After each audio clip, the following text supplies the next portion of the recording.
یہاں پر میں 3 وظیفے ایسے بتاؤں گا انشاءاللہ جو ٹاپ آف دا لسٹ 3 وظائف ہیں مصیبت اور پریشانی میں تکلیف دور کرنے کے لیے، سنت وظائف آپ صلی اللہ علیہ وسلم کی طرف سے تعلیم فرمائے ہوئے۔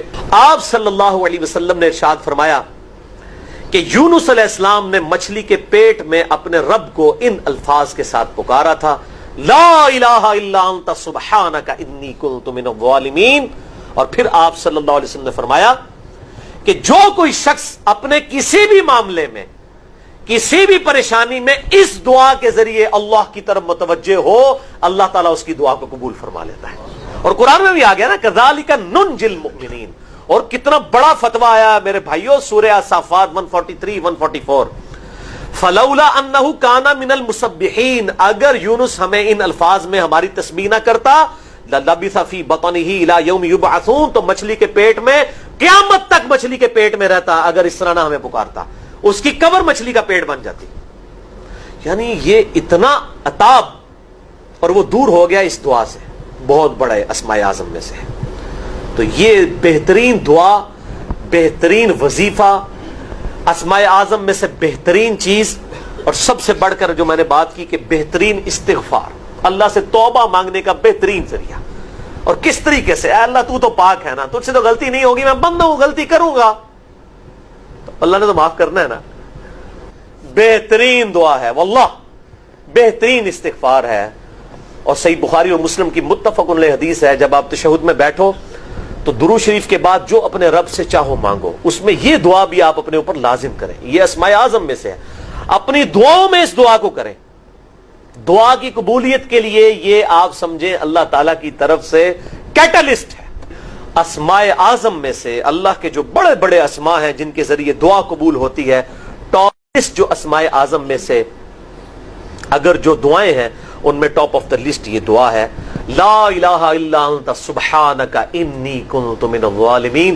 اور میری یہ بات آپ یاد رکھیے گا میرے بھائیوں، سب سے بیسٹ توبہ کرنے کے لیے بھی دعا استغفار یہی ہے۔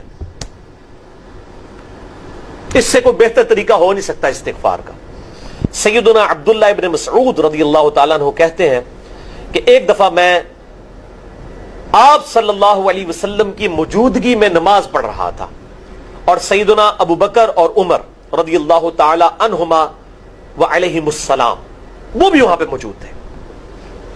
میں نماز کے جب یعنی کہ تشہد میں بیٹھا، میں نے اللہ کی حمد کی، التحیات للہ والصلوات والطیبات، اس کے بعد درود پڑھا، اور اس کے بعد میں نے دعا مانگنا شروع کی تو آپ صلی اللہ علیہ وسلم نے ارشاد فرمایا، سل تعطا سل تعطا، مانگ تجھے دیا جائے گا، مانگ تجھے دیا جائے گا۔ یعنی جو درود شریف اور ذکر کے ذریعے متوجہ ہوتا ہے، اللہ تعالیٰ اس کی دعا قبول کرتا ہے۔ اور پھر ابن مسعود ادھر ہی روایت کرتے ہیں، ساتھ ہی جامع ترمذی میں دوسری حدیث ہے صحیح سند کے ساتھ، کہ ایک شخص آیا، اس نے جو ہے وہ نماز کے دوران حمد و درود کے بغیر ڈائریکٹ اللہ سے مانگنا شروع کر دیا۔ تو جب وہ فارغ ہوا، آپ صلی اللہ علیہ وسلم نے اسے بلا کر کہا کہ سائل تو نے مانگنے میں جلدی کی، تجھے چاہیے کہ جب دعا مانگنے لگے پہلے اللہ کی حمد بیان کر، پھر مجھ پر درود پڑھ، اور پھر اللہ کی طرف متوجہ ہو۔ دوسرا وظیفہ انس ابن مالک کہتے ہیں اور سعد ابن ابی وقاص کہتے ہیں رضی اللہ تعالی عنہما وعلیہم السلام کہ آپ صلی اللہ علیہ وسلم کو جب کبھی کوئی تکلیف یا پریشانی پہنچتی تو آپ صلی اللہ علیہ وآلہ وسلم ہمیشہ ان الفاظ میں اپنے رب کو پکارا کرتے ہیں، یا حی یا قیوم برحمتک استغیث، اے خود سے زندہ ہر چیز کو تھامنے والے، میں تیری رحمت کے ساتھ تیری مدد کا سوال کرتا ہوں۔ اب تیسرا وظیفہ جو ہے کمال وظیفہ، ابن عباس رضی اللہ تعالی عنہما کہتے ہیں وعلیہم السلام، وہ کہتے ہیں کہ سیدنا ابراہیم علیہ السلام کو جب آگ میں پھینک رہے تھے نا، تو ابراہیم علیہ السلام نے اس وقت کہا تھا، حسبنا اللہ ونعم الوکیل، ہم نے اللہ ہی پر بھروسہ کیا اور وہی بہتر کارساز ہے۔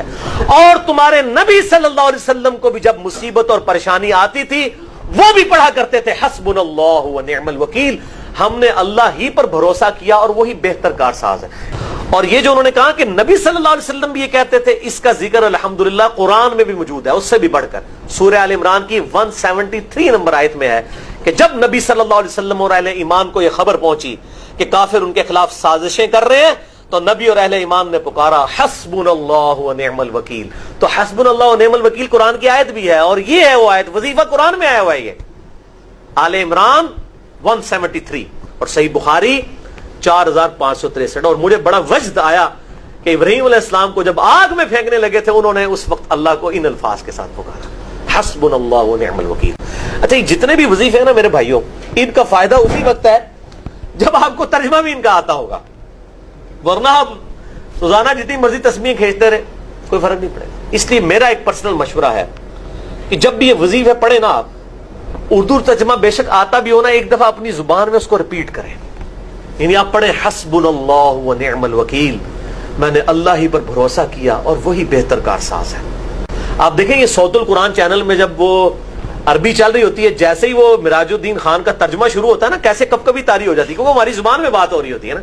عربی ایوی تو نہیں قیام اللیل میں رو رہے ہوتے, ان کی زبان میں بات ہو رہی ہوتی ہے, اپنی زبان کا اثر ہوتا ہے. اسی طریقے سے آپ لا الہ الا انت سبحانک انی کنت من الظالمین, یا حسبنا اللہ و نعم الوکیل, یا حی یا قیوم برحمتک استغیث, جو بھی وظیفے پڑھیں نا, ایک دفعہ ان وظیفوں کو جب آپ الگ سے دعا مانگ رہے ہوں اس وقت اس کو آپ اپنی زبان میں بھی دہرائیں. اور اس کے لیے کوئی تسبیح نہیں کھینچنے کی ضرورت کہ آپ نے اتنے 100 دفعہ پڑھنا ہے. تسبیح تو ویسے ٹھیک ہے, وہ آپ استعمال کر سکتے ہیں, لیکن آپ چلتے پھرتے اٹھتے بیٹھتے ہر وقت جس حالت میں بھی, اور صحیح مسلم میں حدیث ہے کہ یہ جو وظائف ہیں ان کے لیے تو کوئی وضو بھی کیا غسل بھی پروٹوکول نہیں ہے. اب عائشہ کہتی ہیں نبی صلی اللہ علیہ وسلم حالت جنابت میں بھی اللہ کو یاد کر لیا کرتے تھے. صحیح مسلم میں حدیث موجود ہے, جنابت والے چیپٹر میں, ہر حال میں اللہ کو یاد کرتے تھے. اور جو قرآن میں بھی دعائیں یا اذکار آئی ہیں نا, جب آپ حالت جنابت میں بھی اس کو کریں گے نا تو اس پہ قرآن کا حکم نہیں لگے گا. تو جامعہ ترمذی اور ابو داؤد میں جو حدیث ہے کہ حضرت علی کہتے ہیں نبی صلی اللہ علیہ وسلم کو حالت جنابت کے علاوہ کوئی اور حالت قرآن پڑھنے سے مانے نہیں ہوتی تھی, تو اس سے مراد قرآن کی تلاوت ہے. اگر قرآن کی دعائیں جیسے ہیں بسم اللہ الرحمن الرحیم, یہ بھی تو قرآن ہے, سبحان اللہ بھی تو قرآن ہے, الحمدللہ بھی تو, یہ اذکار جو ہے نا, جب آپ اذکار کی نیت سے پڑھ رہے ہوں گے پھر یہ قرآن نہیں شمار ہوں گے, ذکر شمار ہوں گے. اور اس کے لیے نہ وضو پروٹوکول ہے اور نہ غسل کا ہونا ضروری ہے, ہر حال میں اللہ کو یاد کریں.